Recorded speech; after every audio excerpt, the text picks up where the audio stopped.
E aí, galera, beleza? Chegamos aí ao nosso segundo bate-papo. Segundo round. Segundo round aqui, nosso bate-papo aqui, 2 pontos da notícia. Eu, Vinícius Macedo. E eu, Alexandre Porto, hoje nós acertamos. Iniciaremos nosso bate-papo. Eu queria começar com você, meu grande amigo Vinícius. Vamos começar pelos mais inteligentes. Poxa, obrigado pelo elogio. Vamos lá. Sempre o quadro é dividido em 2 partes, né? Uma primeira uma parte mais técnica, outra uma parte mais polêmica. Cara, a gente acabou não combinando muita coisa, né? E nunca combinamos, porque cada um faz uma pauta. Mas o gostoso é esse. A pessoa que está nos assistindo sabe que vai ser o que a gente realmente pensa. São 2 visões. Não é nada combinado. São 2 visões realmente. E para vocês entenderem, eu acabo fazendo uma pauta de perguntas de assuntos que ele não tem conhecimento. E ele traz assuntos que eu não tenho conhecimento. Por isso que a gente acaba tendo o bate-papo. Exatamente. Certo? Bem, eu entrei no site da Prefeitura de Poá agora e o nosso deputado Oséias de Madureira retornou à nossa cidade e trouxe com ele uma carreata que vai fazer mamografias aqui na cidade. Então essa é uma notícia que está sendo colocada essa semana aqui, né? Que está acontecendo na cidade. Vamos comentar a respeito disso? Vamos. Primeiro, quem é o Zé de Madureira, para que o pessoal fique sabendo? Oséias de Madureira por ser, assim, Oséias de Madureira. Madureira por causa da igreja, né? Assembleia de Deus de Madureira. Exatamente. O Oséias é filho da terra, né? Filho da terra, e ele trouxe essa carreata aqui, essa carreta, na verdade, de mamografia, que está estacionada na frente da Praça dos Eventos e que está atendendo a população, né? Mas o destaque é o seguinte: visita equipe médica de pronto atendimento do munícipe e agradece atendimento que ajudou a salvar a sua vida. Essa é o destaque. O pronto atendimento que tantas pessoas questionam, criticam, salvou a vida do nosso deputado Oséias de Madureira. Conta para eles aí qual que foi o caso, como é que aconteceu. A gente sabe, mas o pessoal que está nos assistindo não tem muito conhecimento. Que ele veio para a cidade, passou mal, foi atendido lá. Eu acho que ao chegar ao gabinete ele teve uma dor no peito, logo já foi encaminhado para o hospital e não tinha recursos, e aí veio um helicóptero daqui e levou ele para uma outra unidade. Mas assim, esse é o destaque. Dentro disso, né, um tema de Copa. O nosso prefeito inaugurou um ponto de troca de figurinhas na Praça da Bíblia, que eu achei bem legal. Tem médico, enfermeiros lá também? Não, é só troca de figurinha. Ah. Entendeu? Mas eu achei interessante, eu achei uma ideia para utilizar a praça de uma forma diferente, concentrando no centro, mas o que eu falo muitas vezes é divulgação. As coisas acontecem aqui na cidade e são poucas divulgadas. Hoje a gente tive até no Conselho de turismo hoje. De turismo. E a gente não fica sabendo de algumas coisas. Hoje eu fui questionado sobre uma festa junina que vai acontecer na Praça dos Eventos. E eu tô vindo para cá, tinha um carro falando que vai ter um telão de 50 metros quadrados na Praça dos Eventos. Para a Copa, acho que para o Jogo do Brasil. Mas assim, é pouco divulgado, a gente não sabe o comerciante da cidade vai poder participar, como vai participar, e isso não está colocado no site da prefeitura, que eu estou logado aqui, mas já está sendo divulgado, e nós do Contur, por exemplo, fazemos parte do Contur, a gente também não tinha a menor ideia, a gente só fica sabendo porque os outros tiram foto e mandam para nós. Mas também você é do Contur, quer saber tudo sobre turismo? Para quê? O questionamento é exatamente esse. Num momento de comunicação, onde a comunicação há 10 anos atrás a gente não tinha esse canal direto com telas, né, celulares, funcionava muito bem jornal, faixa, o carro falando. Mas hoje, se você clicar no TikTok sobre a cidade de Poá, São Paulo, você só vai ver críticas. Então, a plataforma de comunicação mudou. Eu não gosto muito de ser oposição.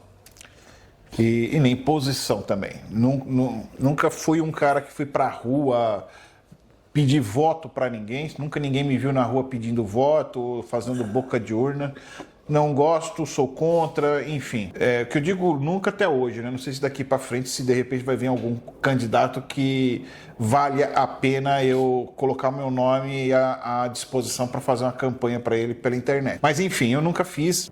e tento ser o mais lógico possível nas coisas que acontecem.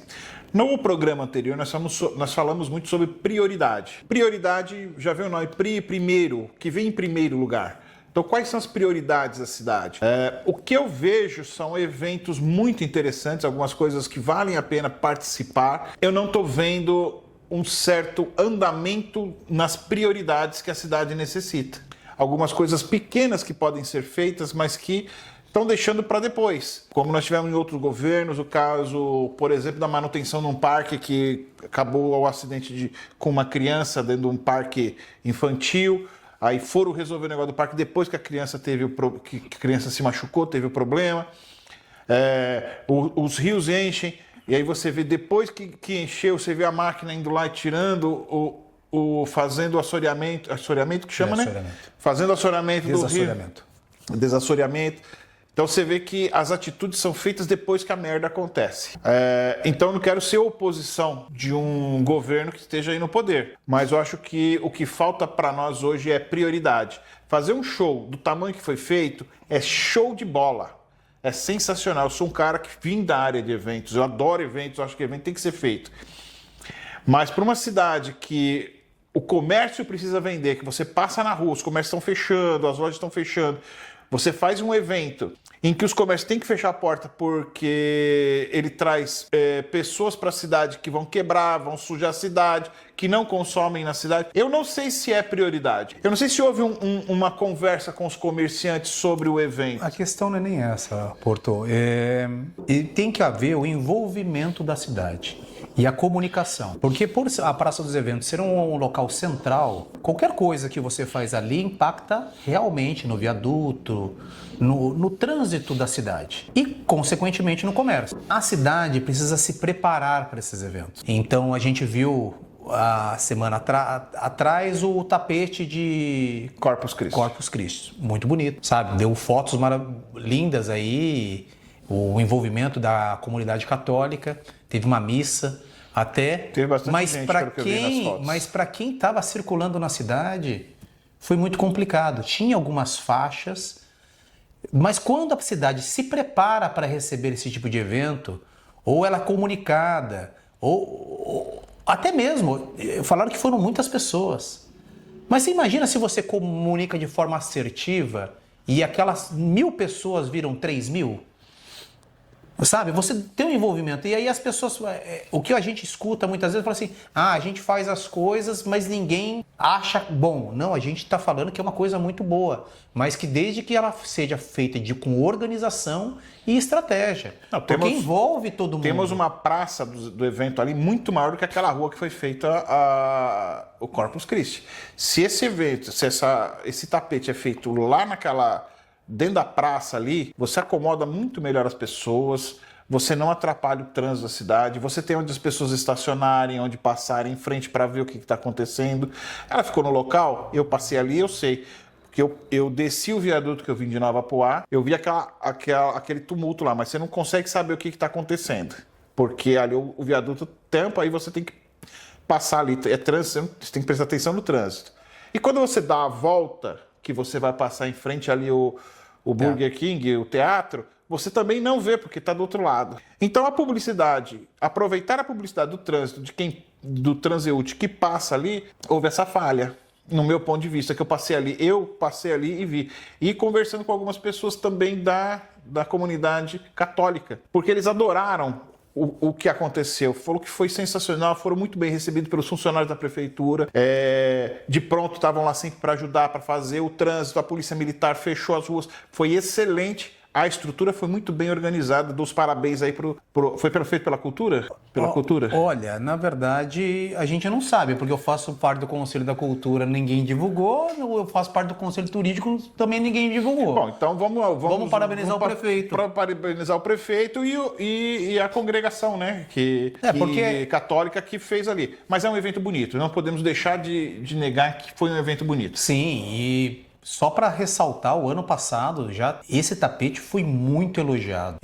Tiveram vários lugares da cidade. Hoje centralizaram. E aí centralizaram todos para fazer um tapete único no centro. A ideia foi excelente, fica aí a minha opinião, que vocês acertaram em cima. Foi muito bem aí a união da Igreja Católica, o evento foi maior, deu muito mais visibilidade. Poderia ter dado mais se tivesse divulgado mais, mas acho que foi divulgado somente dentro da igreja, né? Dentro da comunidade católica e acabou... Mas o que vale ressaltar também é um primeiro ato que foi feito no centro de um tapete, não vai acertar 100%. E vai fazer 2, 3, 4, 5, 10 e vão se vir algumas críticas, isso é normal. O que a gente fala muitas vezes é a comunicação. Quando você comunica, as pessoas que moram ali próximo, que tem comércio, eu acho que se melhorar a comunicação, eu entendo que tem um maior envolvimento, nós conseguimos atrair turistas, E o porque comércio, fica uma coisa mais comércio. atrativa. É uma tecla que eu bato muito, porque hoje você não... Vamos falar que a gente não tem desculpa, mas você tem a rede digital aí, né? As redes Redes sociais, e que a gente pode dar a ampla divulgação. E aí a gente vai, por exemplo, para a festa de Guararema, que foi muito bem divulgada. Deixando aqui também para a comunicação da prefeitura, nosso canal não é oposição a ninguém. Se vocês tiverem algum evento, quiser aproveitar nosso canal para divulgar, vai ser para nós um prazer também divulgar todos os eventos que estiverem na cidade. O que for de bom para a cidade, nós estamos juntos, vamos colaborar. E também teve o aniversário de Arujá, né? E você foi? Fui no aniversário, eu fui nos dois eventos. Do aniversário de Arujá e no Jazz Festival. E o Jazz Festival. Os dois foram muito bons, mas o de Arujá, muitas coisas que você clicava na internet, vinha links da festa de Arujá. Então assim... são algoritmos que são entregues para você a todo momento, né? Que vão dando a ampla publicidade. Isso aí só fica uma nota. Eu não sou um conhecedor dessa área, mas a gente vai lendo e vai aprendendo um pouquinho. Com certeza. Né? Para que você que está aí nos assistindo, nos siga, compartilhe e curta. E aí, pessoal, sejam bem-vindos novamente aqui. Nós estamos no segundo bloco aqui. Hoje vamos falar um pouco sobre a maior competição de futebol do planeta, a Copa do Mundo de 2026, FIFA 2026.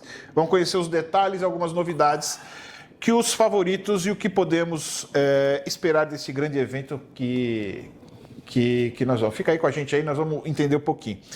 Vamos primeiro conversar sobre o que é a Copa do Mundo. O que é a Copa do Mundo 2026?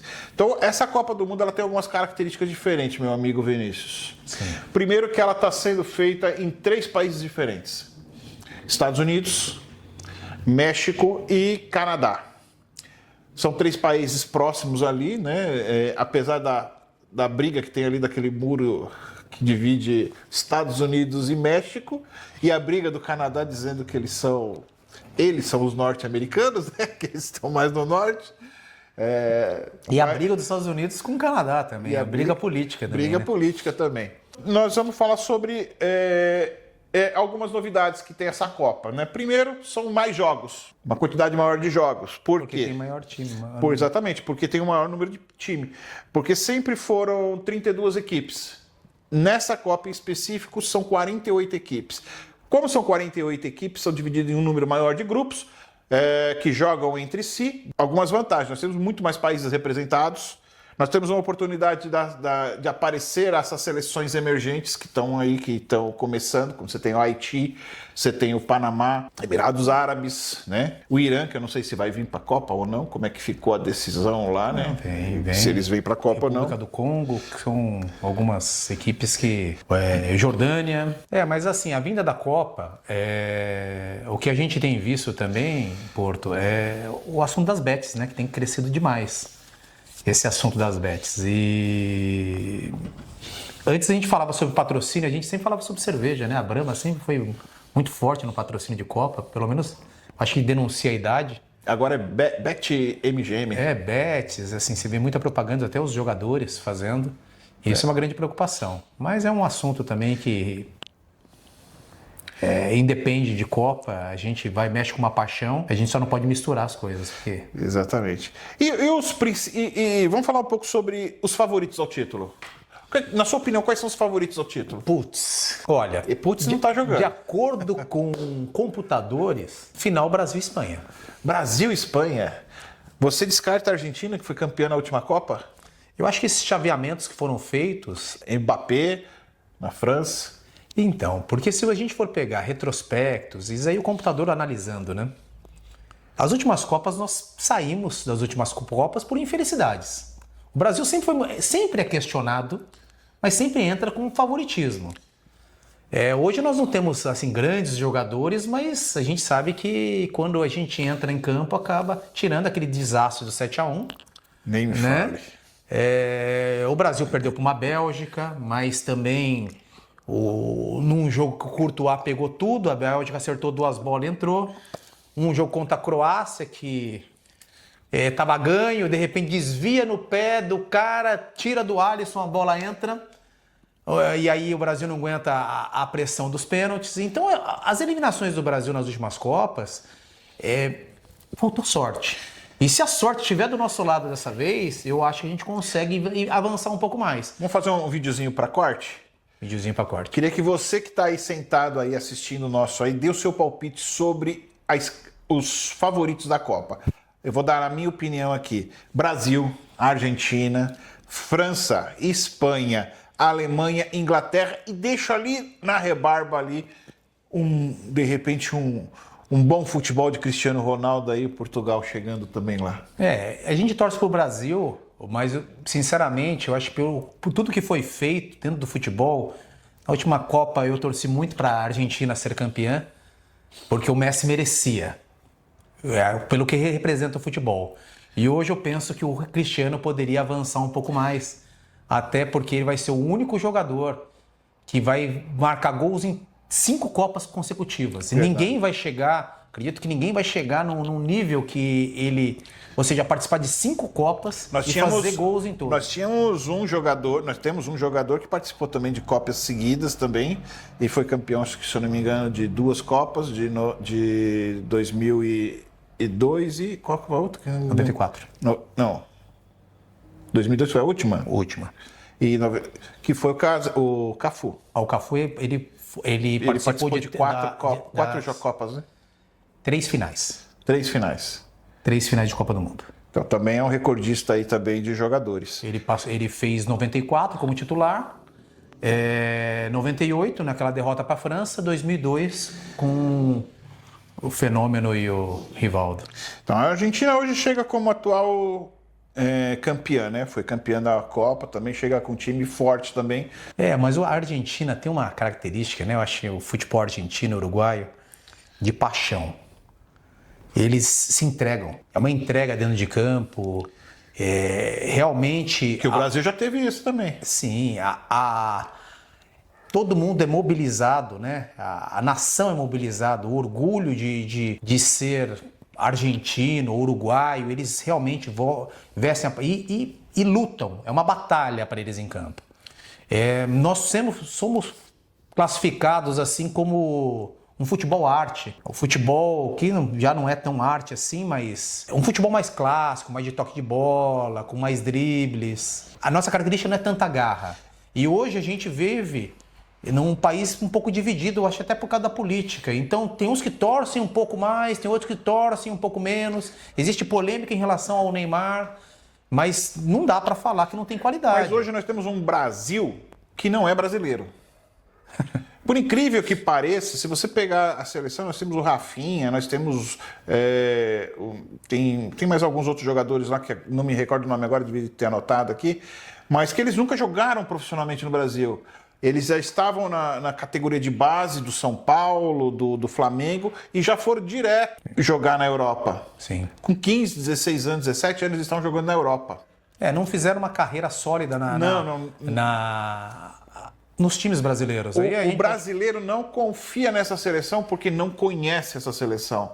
Porque o sistema de televisão do Brasil não tem o hábito de televisionar com frequência os jogos europeus. E a gente acaba não conhecendo um pouco mais sobre os jogadores que estão lá. Mas o SBT também transmitindo a Champions League, que é o principal torneio de futebol, na verdade, no mundo, depois acho que da Copa do Mundo, é a Champions League.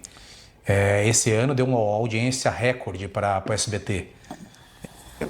E esses jogadores todos jogam Champions League, a maioria, né? Então, Vinícius Júnior, Bruno Guimarães jogou esse ano, o próprio Rafinha, Alisson. A grande questão é que, além disso, muitos jogadores do Brasil estão vindo machucados. Se você for pegar a seleção mesmo, o Alisson estava machucado, o Neymar tá vindo de lesão, o Bruno Guimarães não jogou, tá voltando também de lesão. Eu assisti o jogo contra o Egito, contra o Panamá. Gostei bastante dessa seleção, viu? Eu gostei mais da seleção quando ela entrou com reserva no segundo tempo do que no primeiro tempo. Eu não sei se é porque os dois times não mudaram logo de pronto, igual o Ancelotti fez. Então ele pegou um time ainda cansado na virada, né, no começo. Mas me agradou bastante. Por isso que hoje, vendo os dois amistosos que tem, apesar de ter sido com equipes literalmente fracas, para mim, eu vejo uma chance ali. A gente pode jogar um bom futebol e contar com a sorte. Foi o que eu falei no começo. Não adianta só jogar o futebol. Na Copa do Mundo você tem que ter um pouquinho de sorte. Né? Na última Copa mesmo, a Argentina era para ser eliminada. Não sei se você lembra. A Argentina ficou no último jogo. Ela perdeu para a Arábia Saudita na primeira rodada e ficou na bacia das almas para ser classificada contra a Islândia no último jogo, e teve um pênalti que o Messi fez. Então, tá bom de memória, hein? Não foi isso tudo, não. Tô puxando aqui na memória. E num pênalti, e a Argentina acho que ganhou de 1-0 e assim passou. Então foi uma coisa assim, a Argentina foi campeã quase sendo eliminada. E lembrando que a Alemanha, se eu não me engano, na última Copa nem passou da primeira fase. O Japão deu uma sacolada na Alemanha e a Alemanha não chegou a passar. Então hoje não tem o bobo do futebol, né? Os jogadores de todas as seleções estão jogando na Europa, estão jogando Champions, estão jogando UEFA. Ou seja, existe esse intercâmbio. Você pega ali mesmo do Egito, que nós estávamos conversando ali. A maioria ali joga na Europa. Sim. Né? Então, não são jogadores locais, né? Panamá. Tirando a Arábia Saudita, que agora montou um campeonato forte, né? Levando grandes estrelas. Mas ela fez o contrário, ela trouxe o pessoal da Europa para dentro do país. Então, mas você sabe que eu tô com uma expectativa em cima da Arábia Saudita? Eu não vi nenhum jogo da Arábia Saudita. Então, mas sabe por quê? Porque em anos atrás, a gente vai denunciar um pouquinho a idade, o Japão fez isso.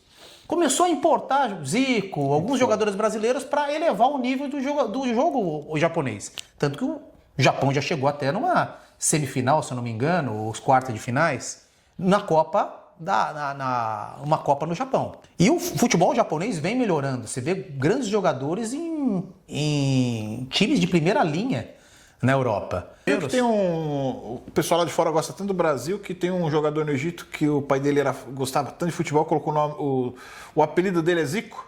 E falando de jogadores, eu anotei alguns nomes aqui de alguns jogadores que para mim têm feito história dentro do futebol, cada um no seu clube, né? Não na seleção respectiva do seu país, mas dentro do seu clube.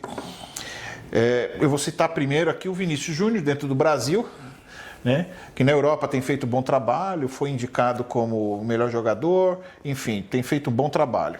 Nós temos o Bellingham, da Inglaterra também, né? O da Inglaterra foi uma surpresa para mim. Eu acompanho, eu gosto do futebol inglês. Teve alguns jogadores que não foram convocados, como o Palmer e o Foden, que são jogadores técnicos, mas porque estavam voltando de lesões, não foram convocados. Não teve a mesma linha que o nosso Ancelotti.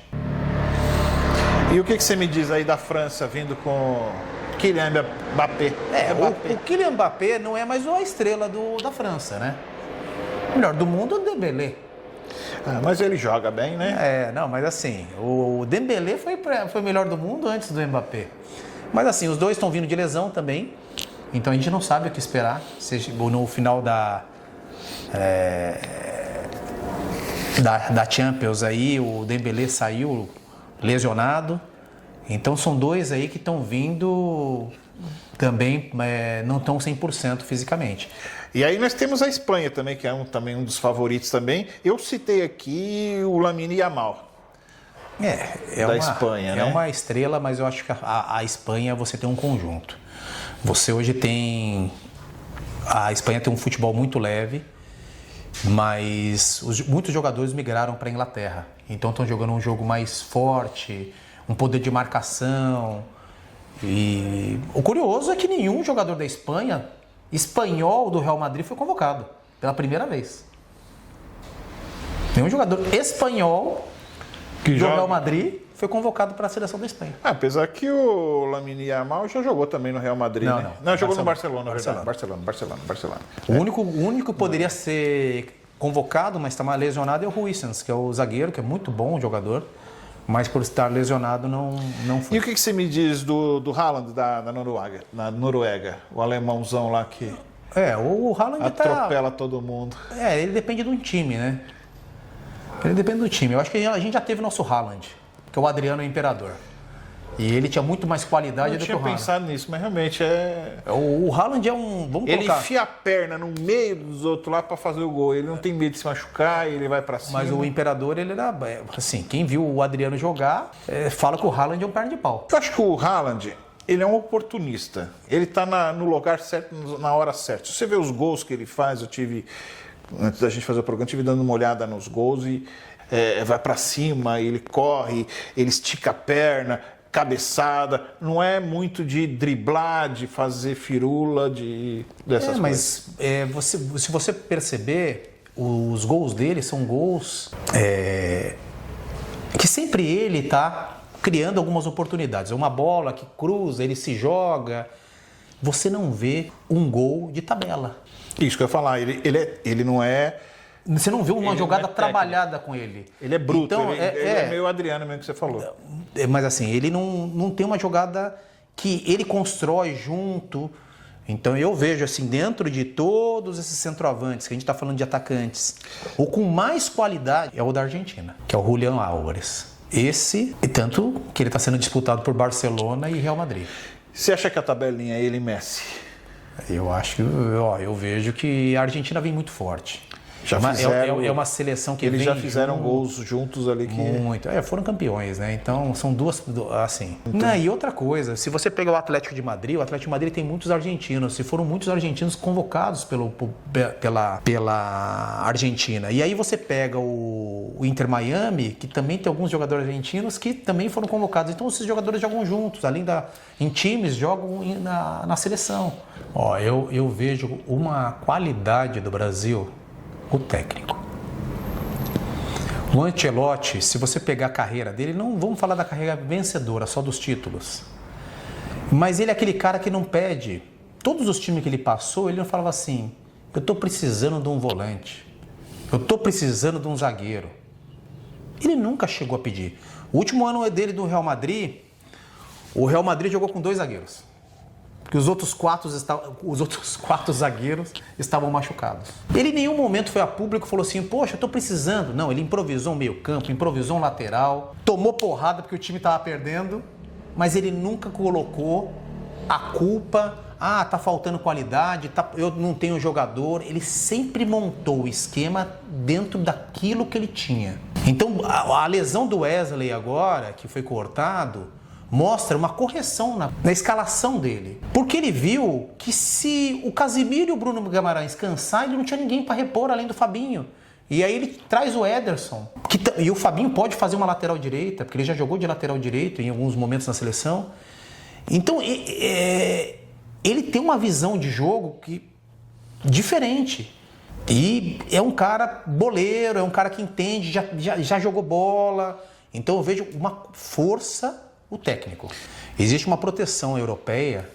A UEFA não quer que façam amistosos mais com países sul-americanos. Porque eles querem ganhar todas as Copas. Então, ou seja, se a gente fazer um amistoso com a França hoje, a gente pode treinar para ter lá na frente ganhar da França.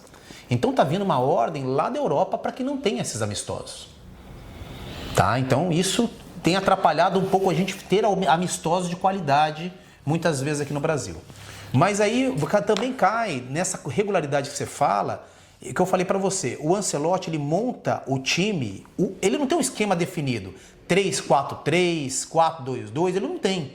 De acordo com os jogadores que ele chama, ele identifica a qualidade e procura colocar. Por exemplo, o Matheus Cunha, que é um cara que está sendo questionado agora na seleção, ele começou como centroavante. Ele jogou já de meio armador, e hoje ele joga no Manchester United de ponta esquerda.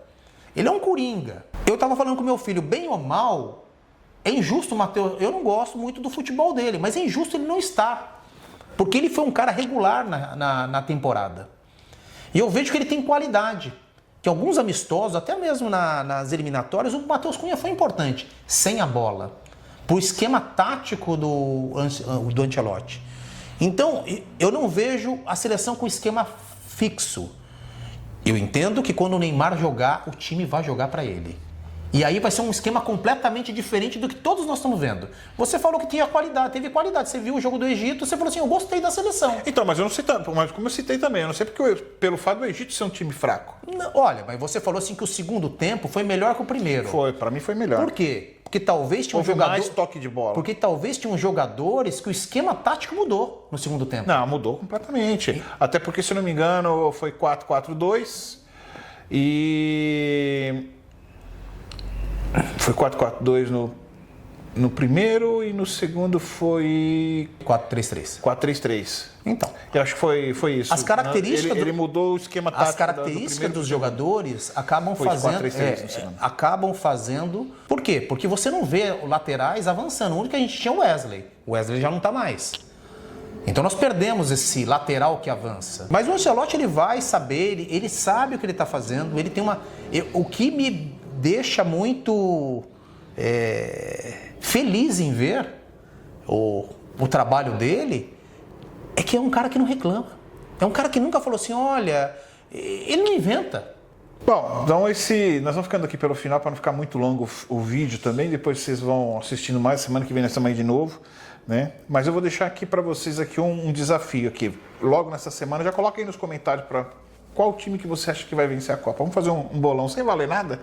Bom, então curte aí nossos vídeos aí nós vamos estar aqui toda semana com 2 pontos de vista, eu e o Vinícius, tá? Tá sendo um prazer fazer isso aqui do lado do Vinícius aqui, é muito bacana. A gente tem várias ideias e essa da Copa aqui foi uma pessoa que mandou para nós, fala alguma coisa da Copa aí, então o pessoal tá interagindo, bacana, interaja também aí, manda para nós alguma coisa interessante aí. É isso aí, tá sendo um prazer também. Hoje foi diferente, mas cada vez a gente vai melhorando, tá bom? Um abraço a todos, obrigado. Tchau, tchau.